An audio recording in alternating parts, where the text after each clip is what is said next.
Ketua Umum PSSI, Erick Thohir memberikan pengakuan mengejutkan soal dunia perwasitan di Indonesia. Di era kepengurusannya, Erick Thohir mengangkat dirinya sendiri sebagai Ketua Komite Wasit. Erick Thohir saat itu ingin bersih-bersih sepak bola Indonesia dari praktik kotor. Maka dari itu dia langsung merangkap jabatan sebagai Ketua Komite Wasit.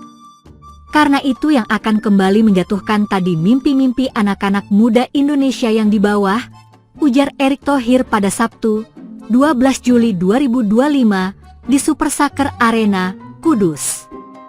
Yang punya mimpi gitu ngelihat, kok sepak bolanya kisruh, kok sepak bolanya korupsi, padahal lagi ditoto, ditata, lagi dibangun, gitu loh. Kenapa saya jadi komite wasit? Ya, siapa yang berani nyogok saya? Lalu, di era kepengurusannya hadir Yoshimi Ogawa pada 2023. Kala itu, dirinya datang sebagai perwakilan dari Asosiasi Sepak Bola Jepang, JFA, sebagai bagian kerjasama PSSI JFA untuk memperbaiki kinerja wasit dari Indonesia. Lalu, pada 2024, dirinya 100% bekerja untuk PSSI untuk memperbaiki dunia perwasitan. Dirinya lalu diangkat menjadi Wakil Ketua Komite Wasit PSSI. Namun, Erick Thohir dipastikan tidak bisa menjadi Ketua Komite Wasit PSSI. Hal ini karena Erick sudah mendapatkan peringatan dari FIFA. FIFA memperingatkan bahwa Ketua Federasi tidak boleh merangkap sebagai Ketua Komite Wasit. Hal inilah yang membuat Erick Thohir menunjuk Yoshimi Ogawa sebagai ketua yang baru. Tapi itu pun tahun depan sudah enggak boleh, sudah diperingatin FIFA, ujar Erick Thohir. Enggak ada di seluruh dunia ketua umum jadi komite wasit. Nah, ini jadi komite wasit, sebelumnya saya ambil. Nanti, ketua komite wasitnya Ogawa, lanjutnya. Agar pria asal Jepang tersebut nyaman bekerja di Indonesia, Erick Thohir bakal mendampingi Yoshimi Ogawa.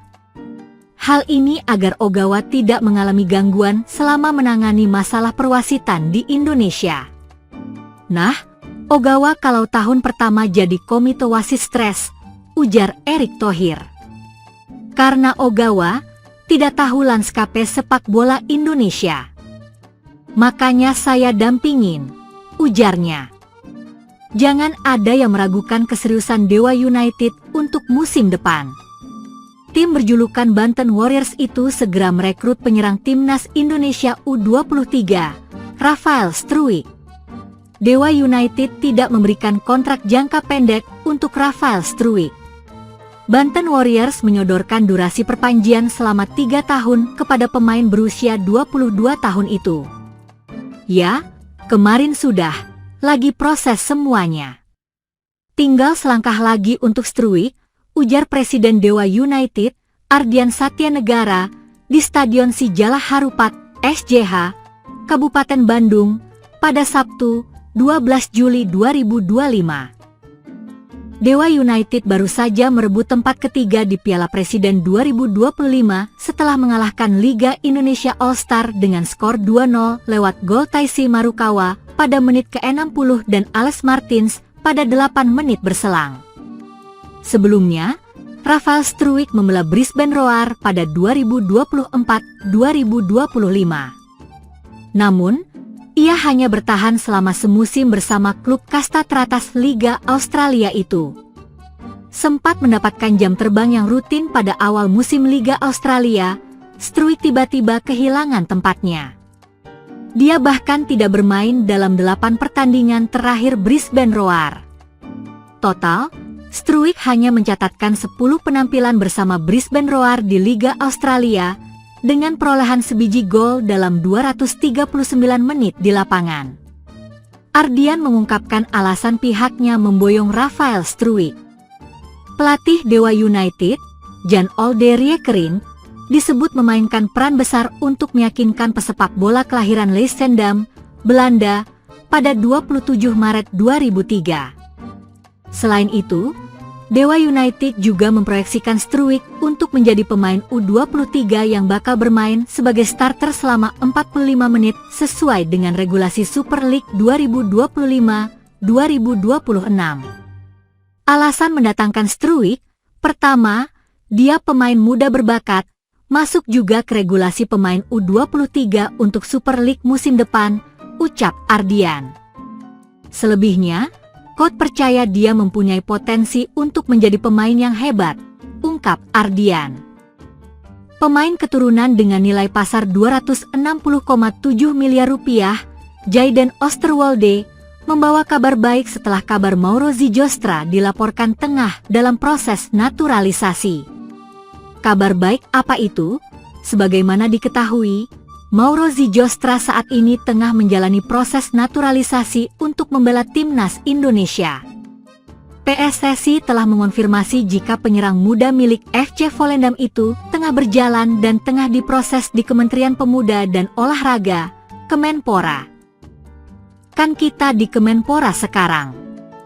Masih diproses di Kemenpora. Kita harapkan suratnya bisa keluar minggu depan, kata Erick Thohir, dikutip dari Antara. Banyak yang menyebut jika Zijostra akan diproses untuk membela timnas Indonesia U23 yang tengah mempersiapkan diri untuk Piala AFF U23 dan kualifikasi Piala Asia U23 2026. Namun Erick menyebut jika penyerang berusia 20 tahun itu bisa saja membela timnas senior dan menjadi deputi bagi Ula Romeni. Tetapi bukan tidak mungkin juga sebagai pelapis untuk Ula Romeni di posisi striker, tambah pria yang juga Menteri BUMN itu. Kabar ini pun menjadi kabar bahagia bagi pendukung timnas Indonesia yang ingin memiliki striker tajam dan andal dalam mencetak gol. Di tengah kabar mengenai naturalisasi Zijostra ini, pendukung timnas Indonesia juga mendapat kabar bahagia dari pemain keturunan lainnya, Jayden Oosterwolde. Kabar apa itu? Kabar bahagia yang datang dari Jayden Oosterwolde itu adalah soal kontrak baru yang didapatkannya bersama raksasa Turki, Fenerbahce itu. Dilansir dari laman Transferfeed, Fenerbahce sudah memulai pembicaraan kontrak baru dengan pemain keturunan Indonesia itu sejak awal Juli 2025.